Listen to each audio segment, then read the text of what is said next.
Hi friends, నమస్తే. ఒక్క నిమిషంలో అయిపోయే బొంబాయి చట్నీ మీకు ఎలా తయారు చేసుకోవాలో నేను చూపించేస్తాను. మార్నింగ్ ఇడ్లీలోకి కానీ దోశలోకి కానీ బాగుంటుంది ఈ చట్నీ.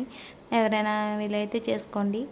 కావాల్సిన పదార్థాలు: పచ్చెనపప్పు, మినపప్పు, ఆవాలు, జీలకర్ర, ఒక ఉల్లిపాయ, ఒక పచ్చిమిరపకాయ, చిన్న అల్లం ముక్క, ఒక టమాటాలు, కొంచెం కొత్తిమీర, కొంచెం కరివేపాకు తీసుకుని 2 స్పూన్స్ ఆయిల్ ఒక చిన్న బాండీలో వేసుకుని అది కొంచెం కాగిన తర్వాత నేను ఏవైతే చెప్పానో అవన్నీ వేసేసుకొని ఫ్రై చేసుకోండి. నేను మీకు వీడియో పైన ఇస్తాను ఏమేమిటో బాగా క్లియర్గా.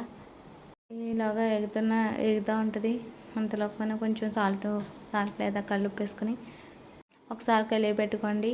ముందుగా చెప్పినట్లుగా శనగపిండి పక్కన పెట్టుకున్నాం కదా, దాంట్లో కొంచెం వాటర్ వేసుకుని బాగా కలిపేసుకుని పక్కన ఉంచుకోండి. మళ్ళీ వెంటనే మనం కొంచెం పసుపు తీసుకుని వేసుకోండి.